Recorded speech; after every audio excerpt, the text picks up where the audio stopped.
Good morning विद्यार्थी मित्रों, जय स्वामीनारायण। तो आगळ विज्ञाननी अंदर प्रकरण नंबर 10 प्रकाशનું પરાવર્તન અને વક્રીભવન। तो આપણે વક્રીભવનમાં અભ્યાસ કરતા હતા। તો કાલે ગયા લેક્ચરમાં આપણે લાસ્ટ લેક્ચરમાં અભ્યાસ કર્યો કે વક્રીભવન એટલે શું, બરાબર? કે પ્રકાશનું એક કિરણ એક માધ્યમમાંથી શું થાય કે બીજા માધ્યમમાં જ્યારે પ્રવેશે ત્યારે એના ઝડપમાં ફેરફાર થાય, એટલે કે એની દિશા બદલાય। તો આ ઘટનાને શું કહેવાય? પ્રકાશનું વક્રીભવન। પ્રકાશનું વક્રીભવનની વ્યાખ્યા આવડવી જોઈએ। ત્યાર પછી પ્રકાશના વક્રીભવન માટે આપણે જુદી જુદી પ્રવૃત્તિ, તો કે પ્રવૃત્તિ નંબર 10.7, 10.8, 10.9 અને 10.10 આ ચાર પ્રવૃત્તિનો અભ્યાસ કર્યો હતો, બરાબર?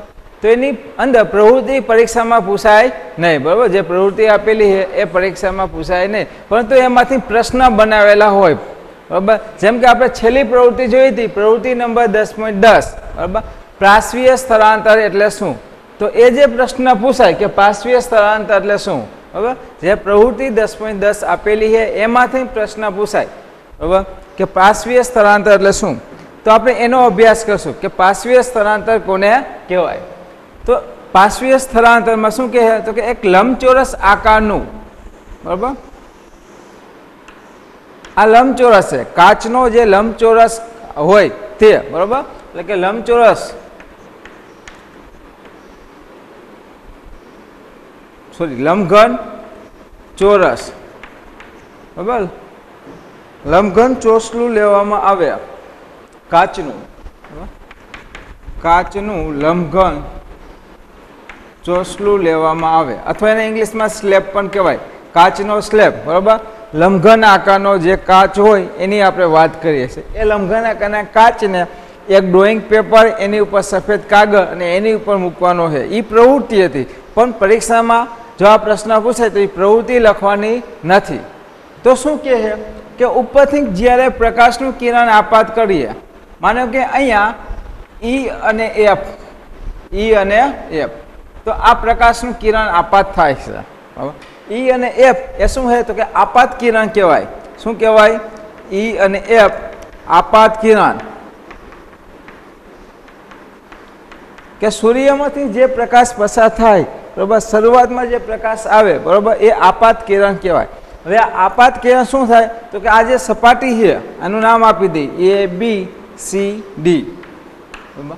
આ જે AB સપાટી આપેલી છે એની સાથે અથડાય છે। ઉપર શું છે? તો કે ઉપર હવા છે, ઉપર હવા છે, નીચે આ શું છે? તો કે આ કાચ છે। શું છે? કાચ, બરાબર? આ કાચ છે। હવા કેવું કહેવાય અને કાચ, બરાબર? હવા અને કાચની જો આપણે આ બંનેની વાત કરતા હોય તો હવા એ પાતળું માધ્યમ કહેવાય, કાચ એ ઘટ માધ્યમ કહેવાય। એ ખબર પડે ને, પાતળું માધ્યમ અને ઘટ, કે બેની જ્યારે સાપેક્ષ એકબીજા સાથે વાત કરતા હોય તો હવા એ પાતળું માધ્યમ થાય અને જ્યારે કાચ એ શું થાય? તો કે ઘટ માધ્યમ, બરાબર? તો શું થાય કે જ્યારે પ્રકાશનું કિરણ હવામાંથી પસાર થાય અને હવે કાચની અંદર પ્રવેશે, આ જે બિંદુ છે આ બિંદુને આપાત બિંદુ કહેવાય, આપણે એને O નામ આપીએ, બરાબર? આ જે બિંદુ આપેલ છે એ આપાત બિંદુ કહેવાય, એને O નામ આપીએ। જ્યારે હવામાંથી કાચની અંદર પ્રવેશે, આપણે ખબર છે આપણે અત્યારે અહીંયા હવાની અંદર હાલતા હોય અને પાણીની અંદર ચાલી, તો આપણો જે ઝડપ છે એ ઝડપમાં શું થાય? તો કે ઘટાડો થાય। આપણે અત્યારે ચાલી આ હવાના માધ્યમની અંદર અથવા પાણીની અંદર ચાલીએ તો આપણી ઝડપમાં ઘટાડો થાય। એવી જ રીતે પ્રકાશની જે ઝડપ છે એમાં પણ ઘટાડો થાય। પ્રકાશનું કિરણ જે હવામાંથી પસાર થાય છે, બરાબર, એની ઝડપ કેટલી છે? તો કે 3 × 10⁸ મીટર પ્રતિ સેકન્ડ એટલી છે। કાચની અંદર જશે તો એની ઝડપમાં ઘટાડો થશે, એટલે કે એ જે પ્રકાશનું કિરણ સીધું જવાના બદલે, બરાબર, શું થશે? તો અહીંયા લંબ દોરીએ, બરાબર? આપાત બિંદુ પાસે આ લંબ દોરી, એનું નામ આપી N અને N', તો શું થશે? સીધું જવાના બદલે લંબ તરફ, એટલે કે એની ઝડપમાં ઘટાડો થશે, એટલે કે નીચેની તરફ આવશે, થોડુંક વેગ ઘટશે, બરાબર? આમ સીધું જવાના બદલે શું થશે? ઘટાડો થશે। વાસ્તવિકમાં એ સીધું હોય પણ આપણે એ ઘટાડો થતા દેખાશે, બરાબર? એટલે કે પાત્ર માધ્યમમાંથી ઘટ માધ્યમમાં પ્રવેશે ત્યાં શું થશે? આ જે લંબ છે લંબ તરફ વાંકો હશે, લંબની તરફ, તો આ જે ખૂણો હશે એને શું કહેવાય? વક્રીભૂત કોણ R1, અને અહીંયા જે ખૂણો હશે એને આપણે શું કહીશું? I1, બરાબર. તો આપણે લખશું કે I1 એટલે કે આપાત કોણ, ઉપરનો આપાત કોણ અને નીચેનો જે ખૂણો બનાવે R1 એને આપણે કહીશું વક્રીભૂત કોણ. બરાબર. આપાત કોણ નીચે વક્રીભૂત એટલે કે લંબ તરફ થોડુંક વાંકું વળશે. હવે આગળ જઈએ. ઉપર કાચ ઘટ માધ્યમ, નીચે પાછું હવા. નીચે પાછું શું હોય? હવા. પાતળું માધ્યમ. અહીંયા આપણે જે નામ આપીએ એને શું આપશું? તો કે O ડેશ. અહીંયા આપણે એક લંબ દોરીએ ઉપરની જેમ જ, બરાબર. એને નામ આપીએ M અને M ડેશ. આ O અને O ડેશ એ જે કિરણ છે એને શું કહેવાય? આ કિરણને O થી O ડેશ ને O થી O ડેશ એને વક્રીભૂત કિરણ કહેવાય. વક્રીભૂત કિરણ. આપાત કિરણ પછી જે બરાબર આવશે એ વક્રીભૂત કિરણ. ઉપર આપાત કોણ, નીચે વક્રીભૂત કોણ. તો અહીંયા પણ શું થશે? તો કે જે આ લંબ હશે, બરાબર, લંબથી શું થશે? તો કે થોડુંક દૂર જશે. આ સીધી રેખા હોવાના કારણે, બરાબર, લંબ તરફ નહીં આવે, આ દિશામાં નહીં આવે, વિરુદ્ધ દિશામાં. લંબથી આમ દૂર, બરાબર, લંબથી આ દૂર તરફ ગતિ કરશે. અહીંયા આપણે નામ આપી દઈએ G અને H. અહીંયા જે ખૂણો બનાવે એ અહીંયા R1 છે, અહીંયા R2. અહીંયા શું નામ આપશું? R2. અને અહીંયા ઉપર જે બનાવે એ I2. આ તો R2 જે ખૂણો છે એને શું કહેવાય? તો એના નિગમન કોણ કહેવાય. શું કહેવાય? એને નિગમન કોણ. અને છેલ્લે આ જે પ્રકાશનું કિરણ અહીંયાથી બહાર નીકળે છે, બરાબર, અહીંયાથી જે પ્રકાશનું કિરણ બહાર નીકળે છે એને આપણે શું નામ આપશું? બરાબર, નિગમન કિરણ.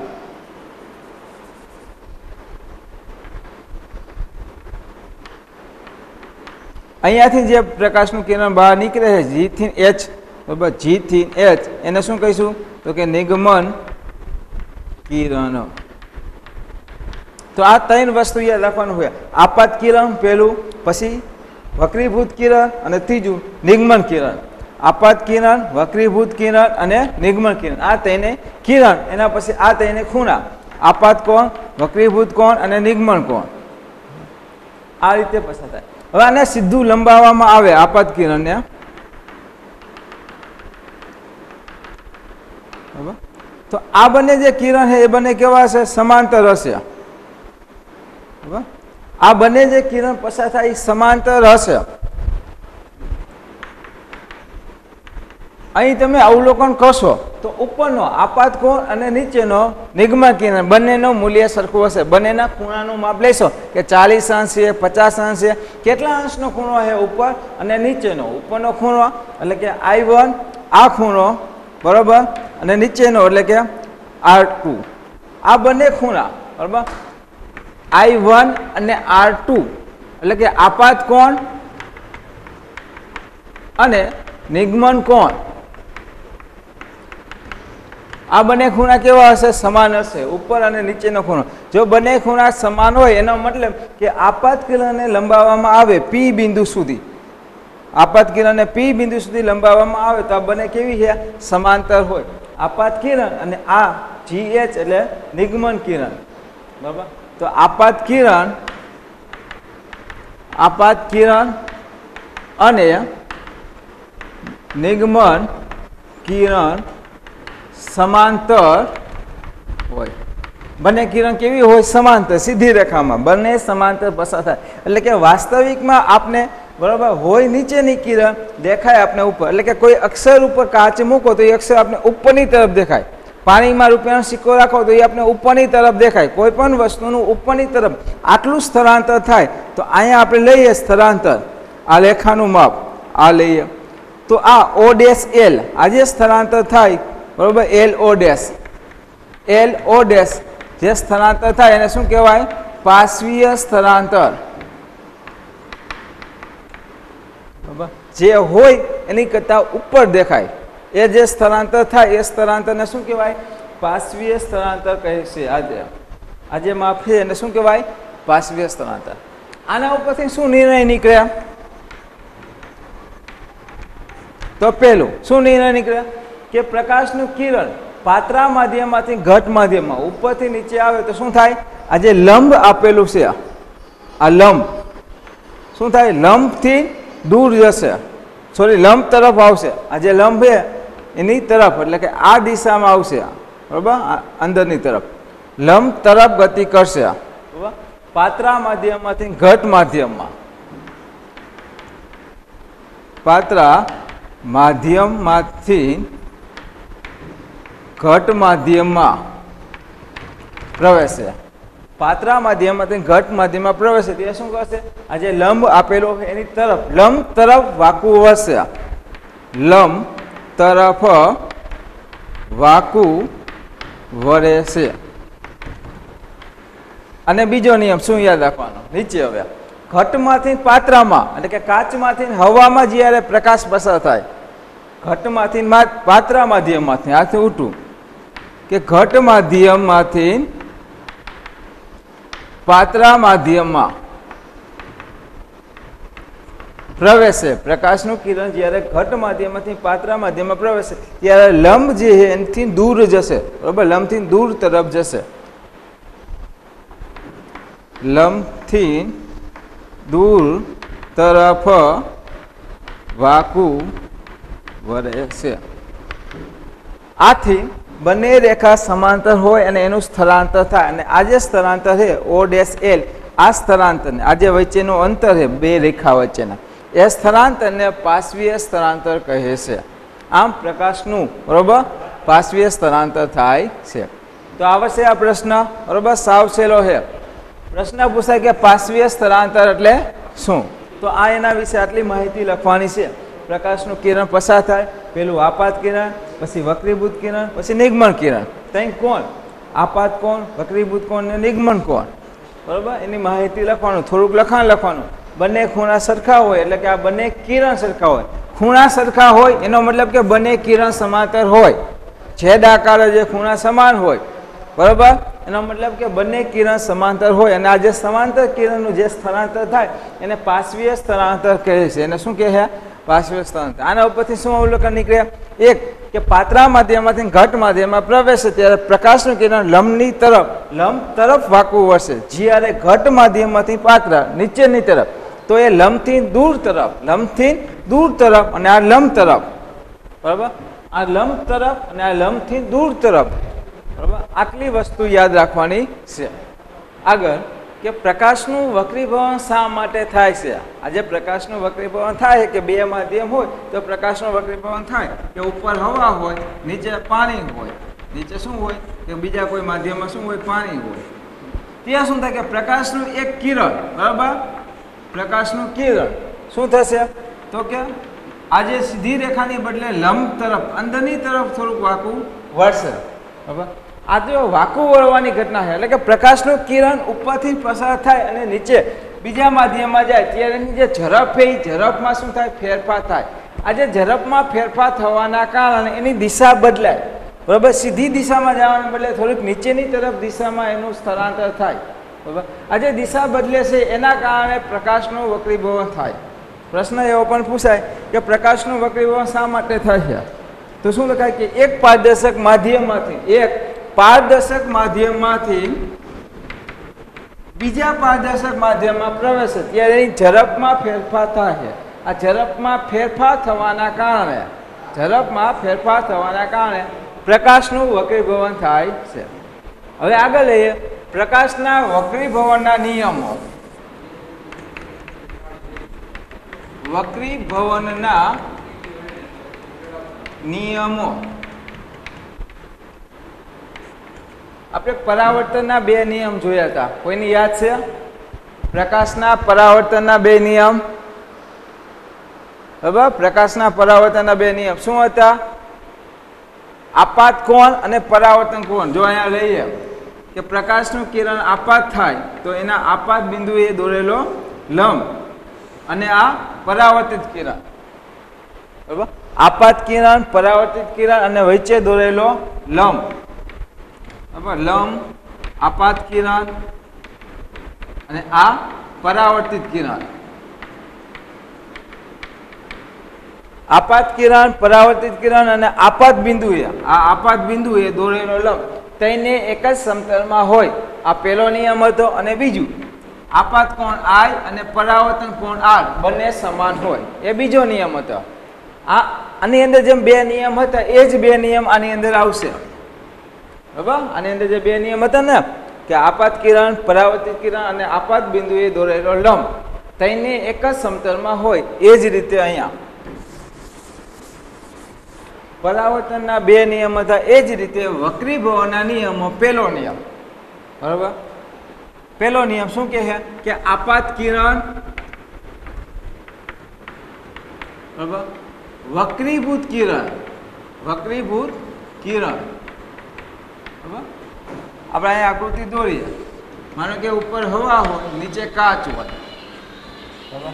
તો આ જે પ્રકાશનું કિરણ અસર થાય તો આને શું કહેવાય? આને આપાત કિરણ, આપાત કિરણ. બીજું, આપાત બિંદુએ દોરેલો લંબ, આ બિંદુને શું કહેવાય? આપાત બિંદુ. અને આ બિંદુ પાસે દોરેલું આ વક્રીભૂત કિરણ, નીચેનું જે કિરણ હોય શું કહેવાય? વક્રીભૂત કિરણ. ઉપર આપાત કિરણ, નીચે વક્રીભૂત કિરણ અને સીધી રેખા એટલે લંબ. આ પેલું આપાત કિરણ, બીજું વક્રીભૂત કિરણ અને ત્રીજું આ લંબ.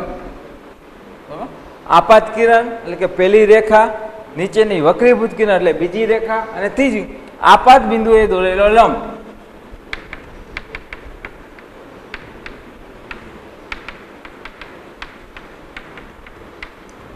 તેને એક જ સમતલમાં હોય છે. આ પહેલો નિયમ હતો. તઈને, બરોબર, જે તઈને વસ્તુ આપેલી છે એ તઈને વસ્તુ કેવું હોય તો કે એક જ સમતલમાં હોય. પહેલી આજે આપેલું છે આપાત કિરણ, બરોબર, આજે કિરણ છે એને શું કહેવાય? આપાત કિરણ. પછી નીચેની તરફ છે એને શું કહેવાય તો કે વક્રીભૂત કિરણ, નીચેની તરફ વક્રીભૂત કિરણ. અને ત્રીજું આપાત બિંદુએ દોરેલો લંબ એટલે ત્રીજું. બરાબર, આપાત કિરણ, વક્રીભૂત કિરણ, બીજું, ત્રીજું આપાત બિંદુએ દોરેલો લંબ. તઈને એક જ સમતલમાં હોય છે. બરાબર, આગળ જે બીજો નિયમ શું કહે છે તો અહીંયા જે ખૂણો બનાવે આ ખૂણો, આ બંને વચ્ચે જે ખૂણો બનાવે એને I, બરાબર, આપાત કોણ કહેવાય. બરાબર, શું કહેવાય એને? આપાત કોણ. અને આ બંને વચ્ચે જે ખૂણો બનાવે એને R, વક્રીભૂત કોણ કહેવાય. બરાબર, I એટલે કે ઉપરનો ખૂણો આપાત કોણ અને નીચેનો ખૂણો R એટલે વક્રીભૂત કોણ. ઉપર આપાત કોણો, નીચે વક્રીભૂત કોણ. બરોબર, તો એની અંદર બીજો નિયમ શું કહે છે કે આપાત કોણનો સાઇન એટલે એની આગળ સાઇન લગાડવામાં આવે છે. આપાત કોણનો સાઇન એટલે કે સાઇન I, બરાબર, સાઇન, સાઇન, કોસ, ટેન, સેક આ ધોરણ 10 ની અંદર ત્રિકોણમિતિમાં આવશે આગળ. બરાબર, ધોરણ 9 ની અંદર પણ અભ્યાસ કર્યો હશે થોડોક, અને ધોરણ 10 ની અંદર જે ત્રિકોણમિતિ જે ચેપ્ટર આવશે એની અંદર આવશે સાઇન, કોસ, ટેન. બરાબર, એ શું વસ્તુ છે એ ગણિતમાં સમજાવશે. સાઇન કોને કહેવાય? કોસ. કાટકોણ ત્રિકોણ હોય એની જે બાજુના માપ માટે આનો ઉપયોગ થાય છે. બરાબર, એટલે કે સાઇન. તો કે આપાત કોણનો સાઇન, આજે આપાત કોણ છે I એનો સાઇન અને વક્રીભૂત કોણનો સાઇન, વક્રીભૂત કોણનો સાઇન. તો વક્રીભૂત કોણ એટલે કે R, વક્રીભૂત કોણ એટલે શું કહેવાય? R એનો સાઇન. બરાબર, અને વક્રીભૂત એટલે કે R, બરાબર, વક્રીભૂત કોણનો સાઇન તો સાઇન R. બંનેનો ગુણોત્તર, ગુણોત્તર એટલે ભાગાકાર, ગુણોત્તર એટલે શું થાય? બંનેનો ભાગાકાર થાય. ગુણનફળ કે તો ગુણાકાર થાય. ભૂલ ન કરતા ઘણા શું કરે? ગુણોત્તર એટલે ગુણાકાર કરી નાખે. ગુણોત્તર એટલે શું થાય? ભાગાકાર થાય. ગુણોત્તર એટલે ભાગાકાર થાય અને ગુણનફળ કે તો ગુણાકાર થાય. આ યાદ રાખજો. બંનેનો ગુણોત્તર એટલે કે બંનેનો ભાગાકાર એ અચર હોય છે. બંનેનો ભાગાકાર કરો એટલે કંઈક અચર કિંમત આવે. બરાબર, બંનેનો ભાગાકાર કરો અહીંયા માનો કે 30 તો sin 30, અહીંયા માનો કે 20 અંશનો ખૂણો બનાવે તો sin 20, sin 30, sin 20 બંનેની કિંમત તમે કેલ્સીમાં લ્યો એટલે આપશે, બરાબર. અને પછી બંનેનો ભાગાકાર કરો એટલે કે કઈક અચળ કિંમત આવશે, બરાબર. અને આ જે નિયમ છે એને સ્નેલનો નિયમ કહેવાય. આ જે વક્રીભાવનો બીજો નિયમ છે એને સ્નેલનો નિયમ પણ કહે છે. કયા નિયમ? તો કે સ્નેલના નિયમ તરીકે ઓળખાય છે. આ પણ યાદ રાખવાનું. તો વક્રીભાવના બે નિયમ છે, જોઈ લ્યો ફરી એક વખત. આપાત કોણનો સાઇન, વક્રીભૂત કોણનો સાઇન, બંનેનો ગુણોત્તર એટલે કે ભાગાકાર અચળ હોય છે. આ નિયમને સ્નેલનો નિયમ કહેવાય. પહેલો નિયમ, આપાત કિરણ, વક્રીભૂત કિરણ અને આપાત બિંદુ દોરેલો લંબ. આપાત કિરણ, નીચે વક્રીભૂત કિરણ, અને ત્રીજું આપાત બિંદુ દોરેલો લંબ, તેને એક જ સમતલમાં હોય છે. તો આગળ વક્રીભાવની અંદર વક્રીભાવનાંક, વક્રીભાવનાંક શું કહે? જે આપણે વક્રીભાવનનો અભ્યાસ કરવો, આની સંધિ સુધી પડે તો શું થાય કે વક્રીભાવન પ્લસ આંક, પ્લસ આંક એટલે કે અંક. હવે વક્રીભાવન પ્લસ અંક, અંક એટલે કોઈ સંખ્યા, કોઈ સંખ્યા વિશે અભ્યાસ કરવાનો. જે વક્રીભાવન થાય છે એની અંદર સંખ્યા. તો સંખ્યા શું આવે? તો આપણે અત્યારે જ જોયું તો કે બીજો નિયમ, બરાબર. વક્રીભાવનો જે બીજો નિયમ છે આપેલો છે, જેના અચળ ગુણોત્તર છે, બરાબર. વક્રીભાવનો બીજો નિયમ શું કહે કે સાઇન આઈ એટલે કે આપાત કોણનો સાઇન અને વક્રીભાવન, બરાબર, વક્રીભૂત કોણનો સાઇન, આ બંનેનો ગુણોત્તર અચળ હોય છે. અચળ એટલે કોઈ સંખ્યા, સંખ્યા એટલે કે અંક, બરાબર. અંક આવશે, બરાબર. પ્રકાશનું કિરણ જ્યારે આપાત થશે એટલે એના અંદર કંઈક તમે બંનેનો ગુણોત્તર લેશો એટલે એક અચળ સંખ્યા આવશે. અને આ જે અચળ સંખ્યા છે એ અચળ સંખ્યાને શું કહેવાય? તો કે વક્રીભાવનાંક કહેવાય. અહીંયા જે અચળ સંખ્યા આવશે એ અચળ સંખ્યાને શું આપણે કહીશું? કે વક્રીભાવનાંક. હવે વક્રીભાવન થાય ત્યારે જે અંક જોવા મળે, વક્રીભાવન થાય ત્યારે જે અંક આવે એને શું કહેવાય? વક્રીભાવનાંક કહેવાય. સમજાય છે કે એનો જે બીજો નિયમ છે, બરાબર, સાઇન આર અને સાઇન આર બંનેનો કેવું હોય? અચળ, જેને આપણે સ્નેલનો નિયમ પણ કહીએ. આ જે અચળ કિંમત આવશે એ અચળ કિંમતને શું કહેવાય? વક્રીભાવનાંક કહેવાય. શું કહેવાય એને? વક્રીભાવનાંક. એને ઈટા 2 1 સાથે દર્શાવાય. ઈટા 2 1, બરાબર. આ શું છે? તો કે ઈટા 2 1 એનો મતલબ, બરાબર, આને શું વચાય? ઈટા. આ એન નથી, સરખી રીતે જોઈ લીજો, પાઠ્યપુસ્તકમાં આપેલું હશે. ઈટા 2 1 એટલે કે માધ્યમ 2 ની સાપેક્ષે, માધ્યમ 2 ની, સોરી, માધ્યમ 1 ની સાપેક્ષે માધ્યમ 2 નો વક્રીભાવનાંક શું થશે? કે માધ્યમ 1 ની સાપેક્ષે માધ્યમ 2 નો વક્રીભાવનાંક એટલે કે બે જુદા જુદા માધ્યમ આપેલા હોય એને એકબીજાની સાપેક્ષે લેવાના. એકબીજાની સાપેક્ષે. માનો કે બે માધ્યમ આપેલા હોય, એ આપણે લઈએ કે ઉપર હવા હોય, ઉપર શું હોય? હવા છે એટલે કે હવાનું માધ્યમ છે, જે પાતળું માધ્યમ હોય. પછી હવામાંથી પ્રકાશ, માનો કે કાચ હોય, પાણી હોય, કેરોસીન હોય, આવું કોઈ પણ બીજું અન્ય માધ્યમ હોય એટલે કે બીજું માધ્યમ હોય, ઘટ માધ્યમ. આ પેલું માધ્યમ, આ બીજું માધ્યમ, બે જુદા જુદા માધ્યમ હોય, બંનેની એકબીજાની વાત કરીએ તો એને સાપેક્ષ કહેવાય. સાપેક્ષ અને નિરપેક્ષ આ બે શબ્દ છે. એક શું છે? સાપેક્ષ અને એક નિરપેક્ષ. તો સાપેક્ષ કોને કહેવાય? કે એકબીજાની સાપેક્ષે વાત કરતા હોય કે એક વિદ્યાર્થીના ટકા એ બીજા વિદ્યાર્થી કરતા 10% વધારે છે. તો આનો મતલબ શું થયો? સાપેક્ષ થયો. એને કેટલા ટકા એ ખબર ના પડે. પહેલા વિદ્યાર્થીને આપણે ટકા લઈએ તો જ પછી ખબર પડે કે 10 ઉમેરી લઈએ એટલા એના ટકા હશે. આને સાપેક્ષ કહેવાય કે એકબીજાની સાપેક્ષે વાત કરે. અને નિરપેક્ષ એટલે ડાયરેક્ટ વાત કરી દે, 70 80 જે પણ ટકા હોય, બરાબર. નિરપેક્ષ એટલે જે ડાયરેક્ટ વાત કરે. તો બે શબ્દો છે, સાપેક્ષ અને એક નિરપેક્ષ. તો સાપેક્ષ એટલે બે માધ્યમની વાત થતી હોય એને સાપેક્ષ કહેવાય, બરાબર. તો શું કહે છે કે માધ્યમ 1 અને માધ્યમ 2 બે માધ્યમની વાત થાય છે. માધ્યમ 1, માધ્યમ 2, માધ્યમ પહેલું અને માધ્યમ બીજું. ત્યારે પ્રકાશનું કિરણ જે આપાત થાય, પ્રકાશનું કિરણ જે આપાત થાય એ આપાત બિંદુ સાથે દોરેલો લંબ, બરાબર, લંબની તરફ વાંકું વળશે. તો અહીંયા જે ખૂણો બનાવે એ વક્રીભૂત કોણ, આ આપાત કોણ. એ બે ખૂણાનું માપ લઈએ, એને સાઈન સાથે દર્શાવી, એનું મૂલ્ય લઈએ કે 30 અંશનો ખૂણો હોય તો સાઈન 30ની કિંમત, 40 અંશનો ખૂણો હોય તો સાઈન 40ની કિંમત, બંનેનો ભાગાકાર કરી એટલે કઈક અચળ કિંમત આવે. એ અચળ કિંમતને માધ્યમ 2 નો વક્રીભવનાંક કહેવાય. કોનો કહેવાય? માધ્યમ 2 નો. બરાબર, નીચેના માધ્યમનો કહેવાય, ઉપરનાનો નહીં. બરાબર, કાચનો કહેવાય, હવાનો નહીં. તો માધ્યમ 2 નો. બરાબર, તો કોની? એકની સાપેક્ષે, ડાયરેક્ટ નહીં, માધ્યમ 1ની સાપેક્ષે માધ્યમ 2 નો વક્રીભવનાંક એટલે કે η2 એટલે કે એ કંઈક અચળ કિંમત હશે. બરાબર, એટલે કે અહીંયા કંઈક અંક જોવા મળશે જેને શું કહેવાય? વક્રીભવનાંક. એને શું કહેવાય? વક્રીભવનાંક. સમજાય છે? તો હવે આપણે આની અંદર આપણે જોશું બે આવશે, એક સાપેક્ષ વક્રીભવનાંક અને એક નિરપેક્ષ. આની અંદર બે ટોપિક આવશે. પહેલો શું આવશે? સાપેક્ષ વક્રીભવનાંક, બીજો નિરપેક્ષ. સમજાય છે?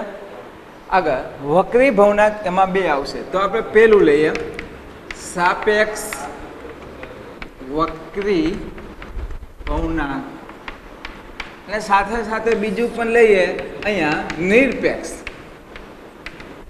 નિરપેક્ષ વક્રીભવનાંક. સાપેક્ષ ને નિરપેક્ષ. બરોબર, આ સાપેક્ષ વક્રીભવનાંક પહેલા અભ્યાસ કરીએ, પછી નિરપેક્ષ. સાપેક્ષ એટલે કે એકબીજાની સાપેક્ષે વાત કરીએ તો એને સાપેક્ષ વક્રીભવનાંક કહેવાય, અને બીજું નિરપેક્ષ. બરોબર, તો આની અંદર જોઈએ પહેલા કે શૂન્ય અવકાશમાં પ્રકાશની ઝડપ. તો આપણે ખબર છે શૂન્ય અવકાશની અંદર પ્રકાશની ઝડપ, શૂન્ય અવકાશમાં પ્રકાશની ઝડપ જેની સંજ્ઞા શું છે? c, 3 × 10⁸ મીટર પ્રતિ સેકન્ડ. કે શૂન્ય અવકાશ હોય, શૂન્ય અવકાશ એટલે કે ઉપરની તરફ. બરાબર, શૂન્ય અવકાશની અંદર જ્યારે સૂર્યનું પ્રકાશનું કિરણ પસાર થાય ત્યારે પ્રકાશના કિરણની ઝડપ એટલે કેટલી ઝડપે, કેટલી ગતિએ પસાર થાય. બરાબર, તો એ 1 સેકન્ડમાં 3 × 10⁸ મીટર એટલે કે 30 કરોડ મીટર અંતર કાપે. કેટલું? 30 કરોડ મીટર એ અંતર કાપશે.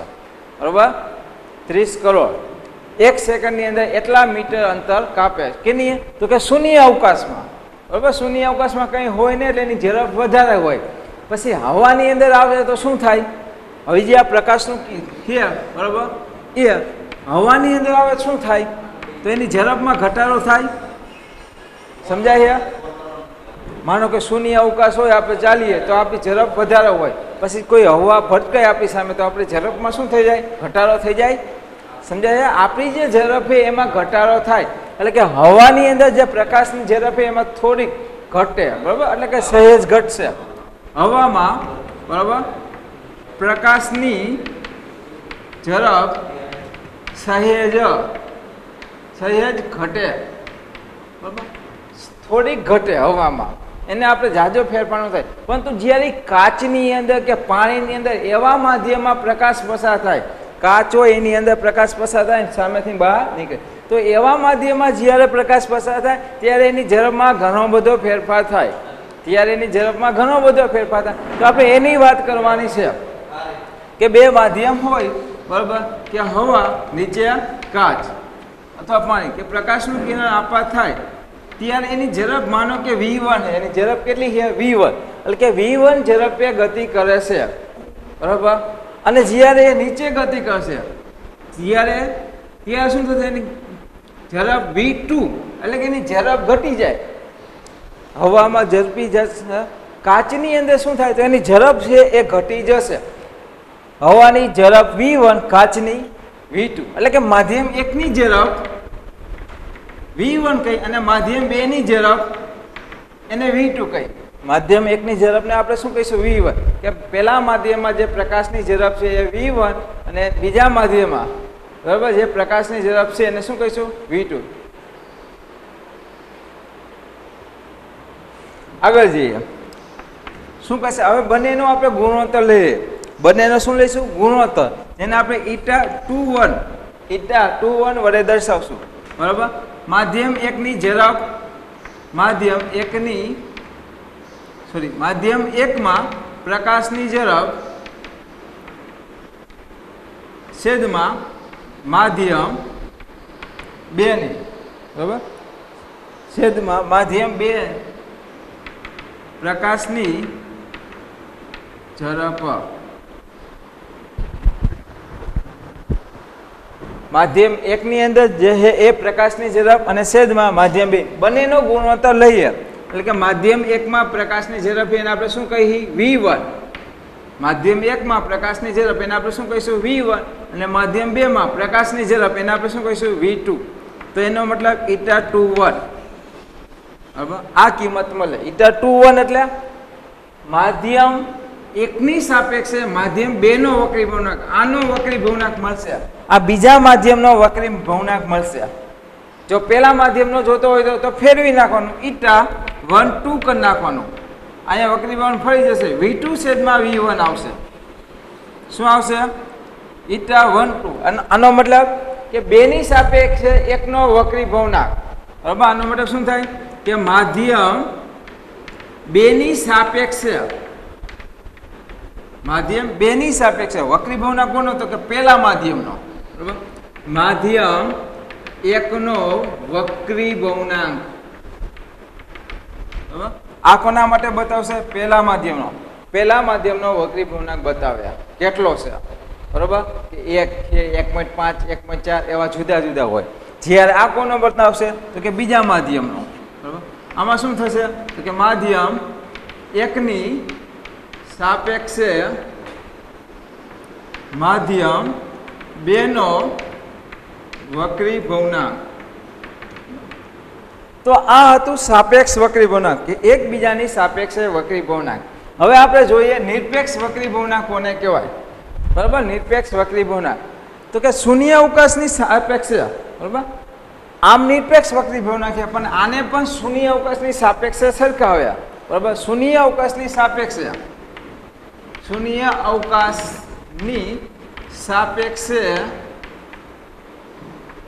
માધ્યમ, બરાબર. શૂન્ય અવકાશની સાપેક્ષે વક્રી ભવનાકને, શૂન્ય અવકાશની સાપેક્ષને ના વક્રી ભવનાકને માધ્યમનો નિરપેક્ષ વક્રી ભવનાક, બરાબર. નિરપેક્ષ વક્રી ભવનાક કહે છે, બરાબર. આમ એ નિરપેક્ષ છે, આમ કેવો છે? નિરપેક્ષ. પરંતુ એને સાપેક્ષમાં તો ફેરવશે. સાપેક્ષ એટલે તો કોની? તો કે શૂન્ય અવકાશની, બરાબર. આમ એ નિરપેક્ષ છે એટલે કે એક જ ખાલી માધ્યમની વાત થાય, હવા એક જ, બીજું કોઈ માધ્યમ ન હોય. અહીંયા બે માધ્યમ હતા, બરાબર. અહીંયા ફક્ત એક જ માધ્યમની વાત થાય, કા હવા, કા કાચ, કા પાણી, કોઈ પણ એક માધ્યમ નહીં, બરાબર. ખાલી એક જ માધ્યમની વાત થતી હોય તો એને શું કરવાનું? તો એને શૂન્ય અવકાશની સાપેક્ષે સરખાવવાનો. કોની સાપેક્ષે? શૂન્ય અવકાશને. તો એ માધ્યમનો વક્રી ભવનાક મળે. એટલે આને આપણે લઈશું η_m. એમ એટલે કોઈ પણ માધ્યમ, હવા હોય, કાચ હોય, પાણી હોય, બરાબર. જ્યાં એમ એટલે શું થશે? કોઈ માધ્યમ. ઉદાહરણ તરીકે હવા હોય, કાચ હોય, પાણી હોય, કેરોસીન હોય, આવા કોઈ માધ્યમ. η_m બરાબર આપણે શું લઈશું? તો આમ એ નિરપેક્ષ વક્રી ભવનાક છે પણ પરંતુ એને શૂન્ય અવકાશની સાપેક્ષે તો સરખાવવો જ પડે. એટલે કે શૂન્ય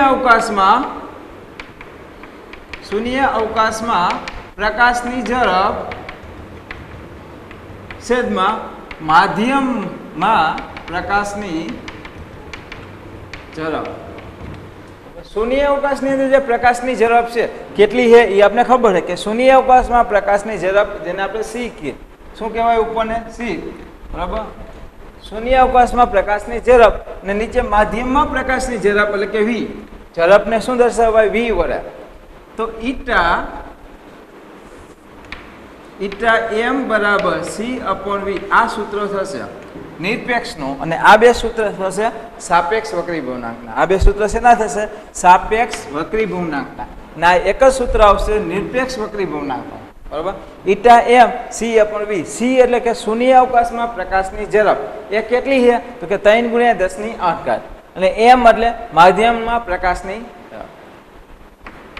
અહીંયા શું છે કે બંનેની ઝડપ લેવામાં આવે v1 v2 બરાબર બંનેનો એસઆર એકમ મીટર પ્રતિ સેકન્ડ હોય એ ઉડી જાય તો આને એકમ હોય નહીં એટલે કે વક્રી ભવનાંક જે છે એ એકમ રહિત હોય કેવો હોય એકમ રહિત એટલે કે એને એકમ હોતો નથી બરાબર એને એકમ હોતો નથી અને બીજી વાત કરી કે વક્રી ભવનાંક હંમેશા એક કરતાં વધારે હોય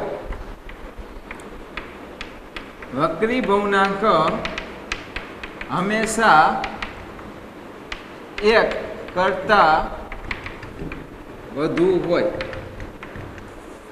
એક શા માટે જો આપણે જોઈએ કે શૂન્ય અવકાશમાં પ્રકાશની ઝડપ કેટલી છે 3 છે નીચે માધ્યમ એટલે માનો કે આપણે હવા લઈએ હવા સિવાય લઈએ પાણી કે કાચ લઈએ તો કેટલી થાય ઘટી જવાની છે આના કરતાં નીચેની ઝડપ કેટલી હોય ઘટી જાય જો દાખલા તરીકે આપણે લઈએ n ઈટા એમ એટલે આપણે જી લઈએ કાચની વાત કરીએ બરાબર એમ એટલે કોઈ પણ માધ્યમ અહીંયા આપણે શું લઈએ કાચની એટલે જી બરાબર કાચની વાત કરીએ એટલે જી એટલે ગ્લાસની વાત કરીએ બરાબર તો સૂત્ર શું છે c/v c એટલે તો કે પ્રકાશની ઝડપ 3 × 10⁸ c/v c ની કિંમત તો કે 3 × 10⁸ કે શૂન્ય અવકાશમાં પ્રકાશ આટલી ઝડપે ગતિ કરે 3 × 10⁸ બરાબર જ્યારે v એટલે કે કાચમાં કેટલું છે તો કે 2 × 10⁸ બરાબર શૂન્ય અવકાશમાં 30,000 કરોડની સ્પીડે ચાલે જ્યારે કાચની અંદર પ્રકાશની ગતિ ઘટી જાય 20,000 કરોડ થઈ જાય બરાબર 20 કરોડ થઈ જાય કેટલી થઈ જાય ખાલી 20 કરોડ એટલે કે એની ઝડપ ઘટી જાય હવે આ બંનેનું સાદું રૂપ આપો 10⁸ ઉડી જશે 3/2 તો શું આવશે 1.5 તો ng બરાબર ઈટા g બરાબર શું આવશે 1.5 તો 1.5 શું આવ્યો કાચનો વક્રી ભવનાંક શું આવ્યો કાચનો વક્રી ભવનાંક તો આવા જુદા જુદા માધ્યમનો વક્રી ભવનાંક જુદો જુદો હોય તમને નીચે કોષ્ટક આપેલું છે કે હવાનો વક્રી ભવનાંક 1.003 બરફનો 1.31 કાચનો 1.50 1.5 ને શું કહેવાય 1.50 પણ કહેવાય બરાબર કેરોસીનનો તો કે છે 1.44 આવા જુદા જુદા વક્રી ભવનાંક આપેલા છે એ બધાની કિંમત જુઓ એક કરતાં વધારે જ હોય 1.5 1.3 1.40 એક કરતાં વધારે હોય શા માટે વક્રી ભવનાંક હંમેશા એક કરતાં વધુ હોય શા માટે કારણ કે ઉપરનો અંશ મોટો હોય છેદ હંમેશા નાનો જ હોય શૂન્ય અવકાશમાં ઝડપ વધુમાં વધુ હોય નીચે માધ્યમમાં ઝડપ ઘટે અને ઘટી જાય જ્યારે શેષ નાનો હોય અંશ મોટો હોય ત્યારે હંમેશા કિંમત શું આવે એક કરતાં મોટી ઉપરનો અંશ મોટો હોય અને શેષ નાનો હોય એટલે એક કરતાં વધારે જ કિંમત આવે અને જો ઉલટું હોય તો એક કરતાં નાની આવે આ વસ્તુ યાદ રાખવાની બરાબર ઉપરની કિંમત અંશ મોટો હોય અને છેદ નાનો હોય તો એક કરતાં શું આવશે વધુ જ કિંમત હંમેશા આવે તો એનો વક્રી ભવનાંક એક કરતાં વધુ આવશે અને નીચે જુદા જુદા વક્રી ભવનાંક આપેલા છે બરાબર યાદ રાખવાના છે કે હવાનું તો કે 1.003 બરફનું 1.31